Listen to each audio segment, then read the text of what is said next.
மூணாவது வந்து பாத்தீங்கன்னா வஜ்ராயுதம். இந்த ஆயுதம் தேவர்களோட தலைவனான இந்திரனுடையது. இது வந்து பாத்தீங்கன்னா தாதிச்சி அப்படின்ற முனிவரோட எலும்பால உருவாக்கப்பட்டது. இந்த ஆயுதத்தை இந்திரன் விருத்தா அப்படின்ற அரக்கனை அழிக்கிறதுக்காக யூஸ் பண்ணியிருக்காரு. அந்த அரக்கனை அழிச்சு ஸ்வர்க்கத்தை காப்பாத்திருக்காரு. இந்த ஆயுதம் மிகவும் சக்தி வாய்ந்தது.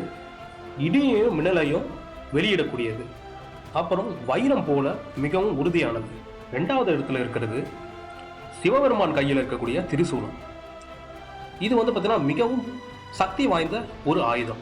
இந்த திரிசூலத்தில் இருக்கிற ஒவ்வொரு சூலமும் குறிக்கிறது என்னன்னு பார்த்தீங்கன்னா கெட்டவர்களோட அழிவு, உயிரின் உருவாக்கம், நேரம் வரப்போ பிரபஞ்சத்தையே அழிக்கக்கூடிய சக்தி இந்த திரிசூலத்துக்கு இருக்கு.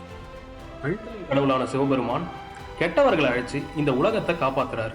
இந்த திரிசூலம் வந்து பார்த்தீங்கன்னா அரக்கர்கள், கடவுள்கள், ஏன் காலத்தோட ஒரு பகுதியே அழிக்கக்கூடிய வல்லமை பெற்றது. முதல் இடத்துல இருக்கக்கூடியது வந்து பார்த்தீங்கன்னா கடவுள் மகாவிஷ்ணு கையில் இருக்கக்கூடிய சுதர்சன சக்கரம். இந்த சக்கரம் தன்னுடைய வழியில வரக்கூடிய எந்த அப்டக்களையும் கட் பண்ணி கிழிச்சு போகக்கூடிய வல்லமை பெற்றது. இது ஒளியின் வேகத்தை விட வேகமா போகக்கூடியது. எந்த கெட்ட சக்தியும் அழிக்கக்கூடிய வல்லமை பெற்றது. காத்தலின் கடவுளான பகவான் மகாவிஷ்ணு இந்த சுதர்சன சக்கரத்தை பயன்படுத்தி அண்டத்தின் சமநிலையை சரியா வச்சிருக்காரு. இந்த சுதர்சன சக்கரம் வந்து பாத்தீங்கன்னா பல போர்கள்ல பயன்படுத்தப்பட்டிருக்கு.